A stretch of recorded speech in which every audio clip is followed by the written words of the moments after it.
Salam Bapak Ibu Saudara yang dikasihi di dalam Tuhan Yesus Kristus.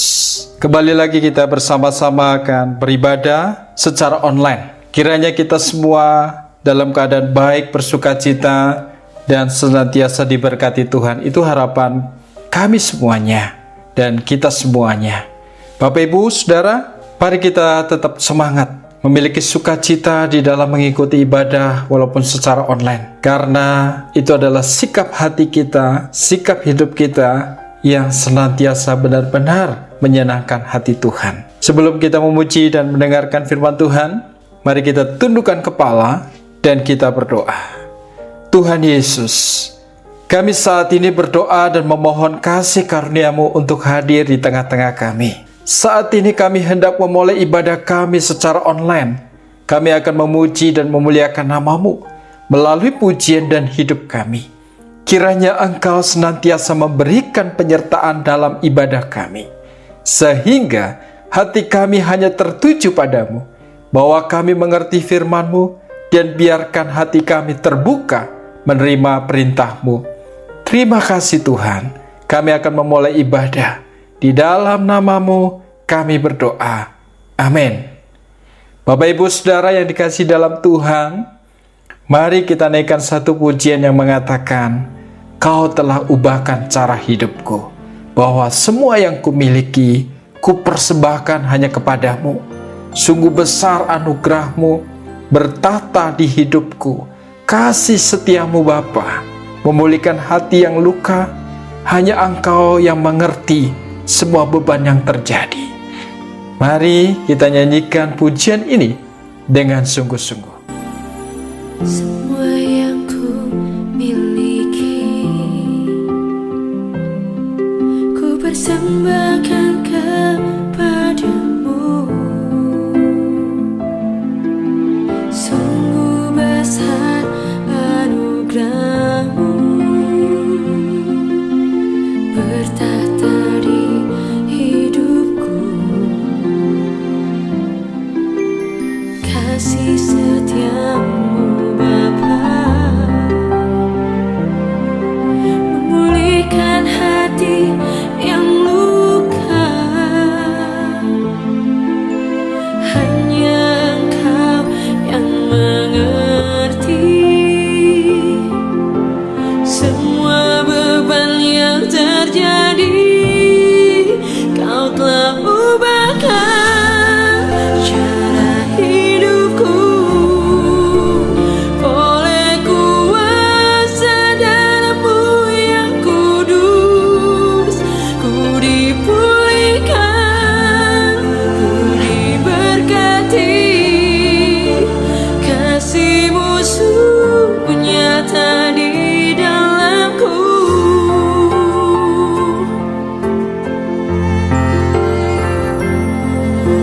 Semua yang ku miliki,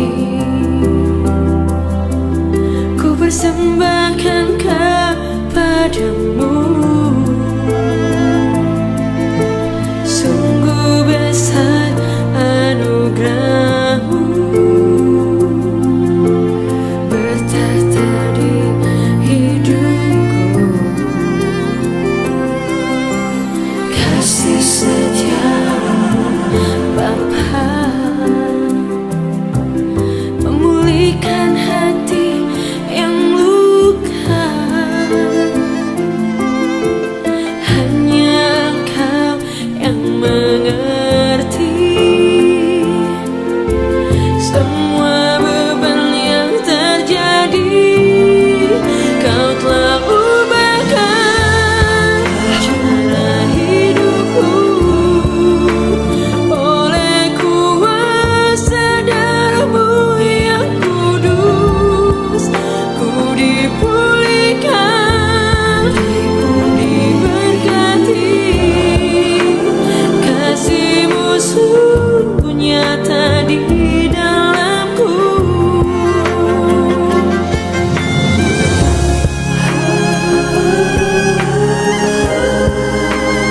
Terima kasih buat darah-Mu Tuhan. Terima kasih buat pengorbanan-Mu. Kau beri yang terbaik buat hidupku. Kau pulihkan hidupku. Kau sembuhkan hatiku yang luka. Kau Allah yang paling mengerti.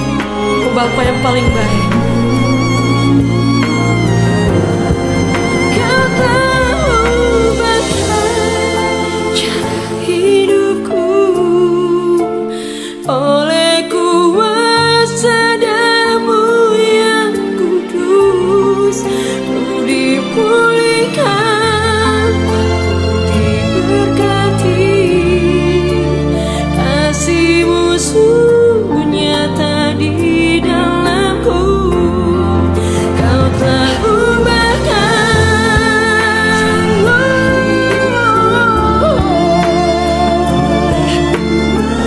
sejarah-Mu yang kudus. Ku dipulihkan, ku diberkati.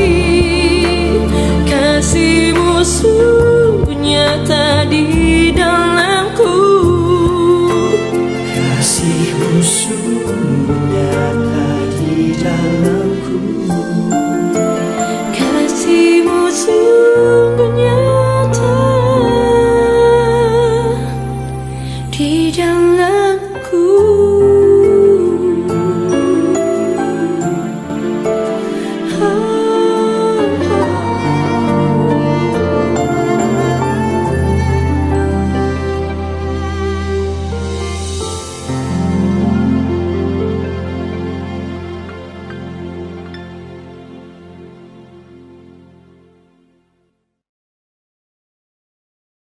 Salam saudara yang dikasihi di dalam Tuhan Yesus Kristus. Tiba saatnya kita akan mendengarkan sebagian dari firman Tuhan. Mari persiapkan hati kita dengan sungguh-sungguh. Tetapi sebelumnya, kita mohon penyertaan dan pimpinan Tuhan melalui doa. Tundukkan kepala dan kita berdoa. Ya Allah Bapa yang kami puji dan kami muliakan. Terima kasih buat kasih setia Tuhan yang memberikan kami kehidupan sampai saat ini. Pada hari ini kami sudah memuji dan memuliakan nama-Mu. Biarlah pujian yang kami berikan dapat berkenan di hadapan-Mu.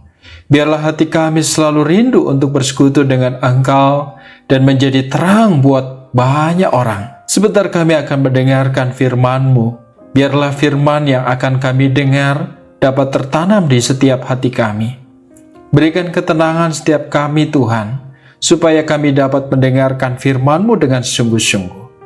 Berikan hati dan pikiran yang terbuka di setiap kami agar dapat mengerti apapun yang disampaikan oleh hamba-Mu. Buat hamba-Mu yang menyampaikan firman, kiranya Tuhan berkati dan bimbing supaya firman yang disampaikan itu semua asalnya dari Tuhan. Firman-Mu adalah iya dan amin yang dapat membawa kami ke dalam kedamaian. Inilah yang menjadi permohonan kami di dalam nama Tuhan Yesus, yang menjadi juru selamat kami yang hidup. Kami telah berdoa dan mengucap syukur. Amin.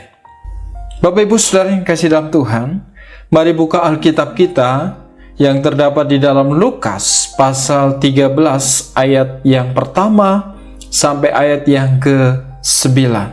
Biarlah firman Tuhan ini menjadi titik tolak perenungan kita pada pagi hari ini. Saya akan membacakannya untuk kita semua.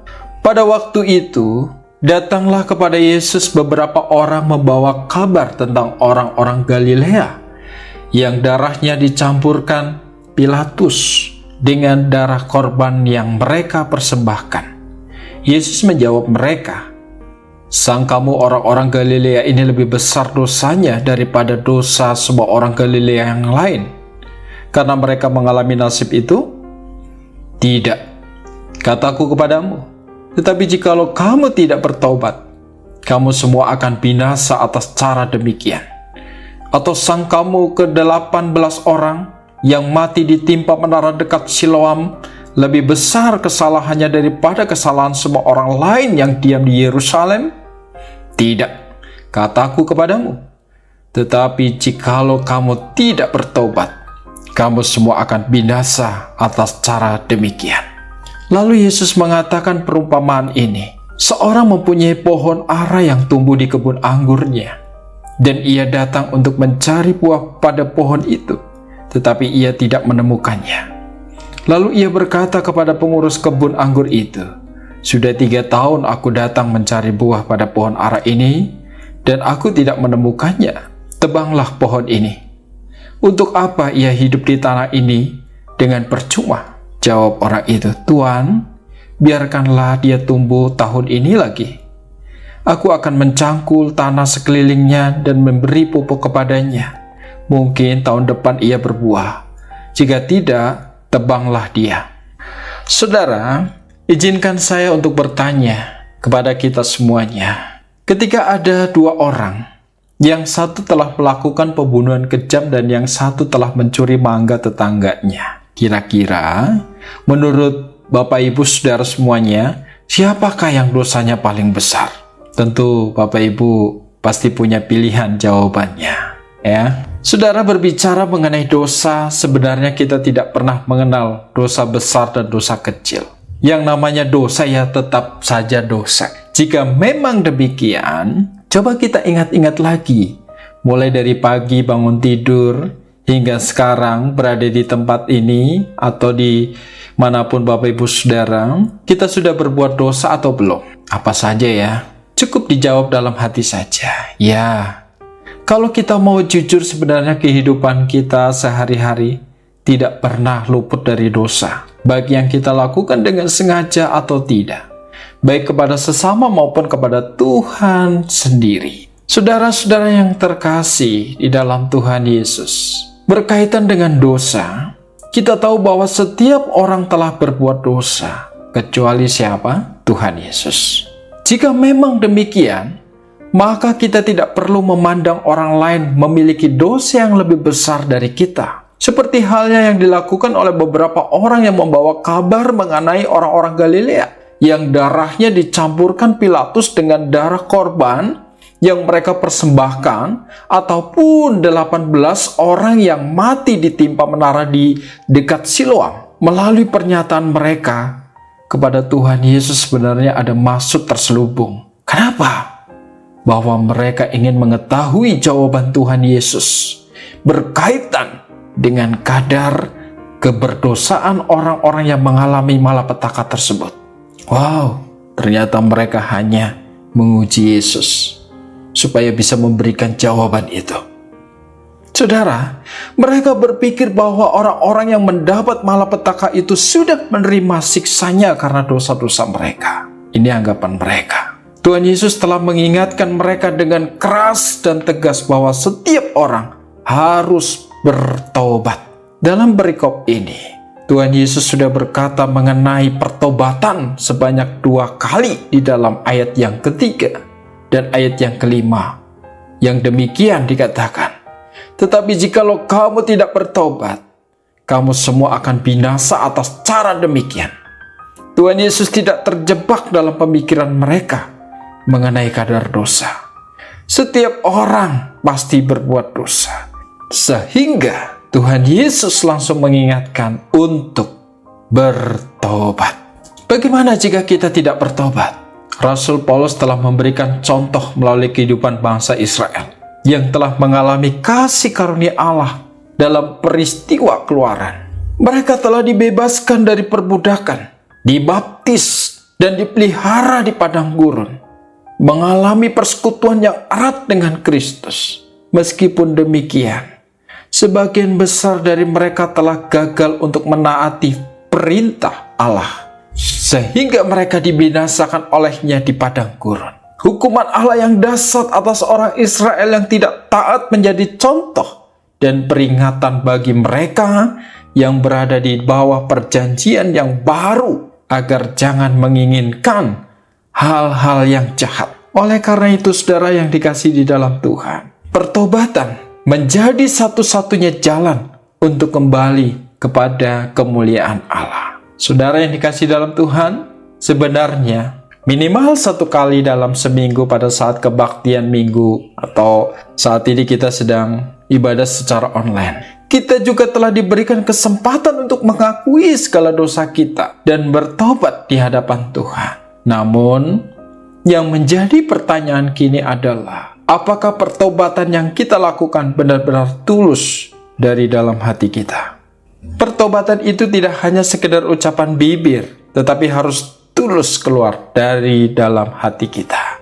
Pertobatan ini bisa terjadi ketika seseorang melakukannya atas kemauannya sendiri, bukan karena terpaksa atau dipaksa, dan tentu saja melalui tuntunan Roh Kudus. Rancangan dan jalan Allah tidak sama dengan rancangan manusia biasa, tetapi hati dan pikiran manusia dapat diperbaharui dan diubah dengan mencari Dia. Lalu pikiran dan jalan kita akan mulai selaras dengan jalannya. Inilah gunanya bertobat.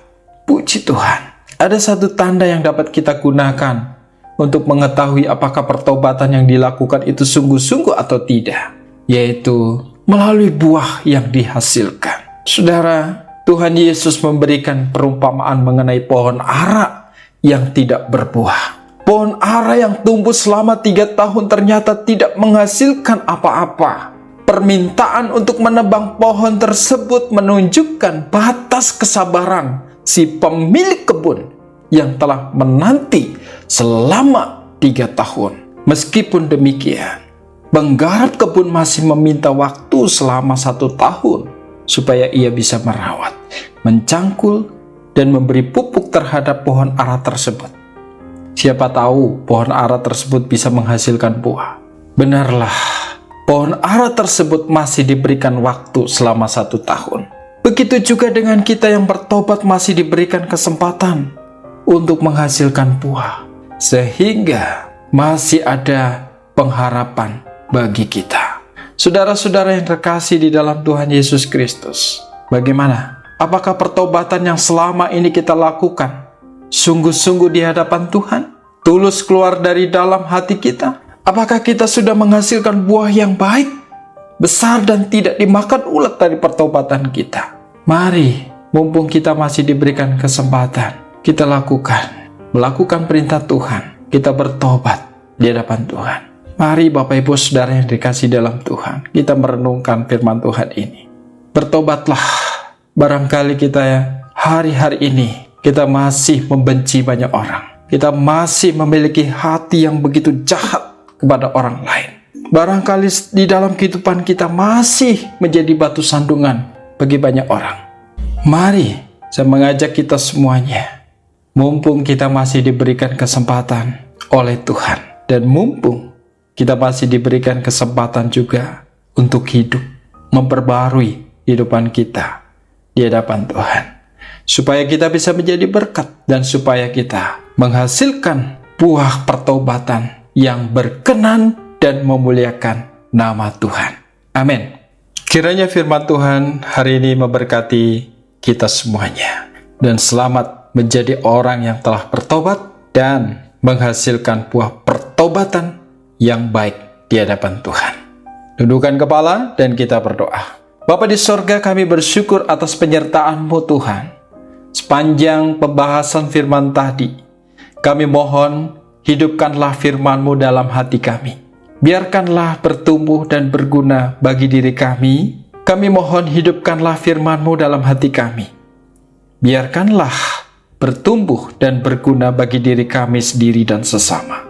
Kami mohon anugerah-Mu, kebijaksanaan dan kepekaan lebih lagi, terutama kesanggupan untuk menjalankan ajaran-Mu. Kuduskanlah kami ya Tuhan. Jangan biarkan kami berpaling dari perintah-Mu. Berkati kami umat-Mu dalam keseharian kegiatan kami selanjutnya di tempat masing-masing, agar dapat membawa kebaikan bagi sesama kami dan senantiasa memuliakan nama-Mu. Demi nama Tuhan Yesus kami berdoa. Jemaat yang dikasihi di dalam Tuhan, kembalilah dalam kehidupan-Mu. Angkatlah kedua tangan-Mu dan terimalah berkat Tuhan. Kiranya berkat kasih karunia dari Allah Bapa, damai sejahtera dari Tuhan Yesus Kristus, serta persekutuan Roh Kudus menyertai kita sekalian dan sampai Maranatha, Kristus datang kembali. Amin, amin, amin. Selamat hari Minggu Bapak Ibu Saudara yang dikasihi dalam Tuhan. Kiranya Tuhan senantiasa memberikan kesehatan bagi Bapak Ibu semuanya dan melimpahkan berkat Tuhan di dalam rumah tangga dan bahkan pekerjaan Bapak Ibu Saudara semuanya. Amin.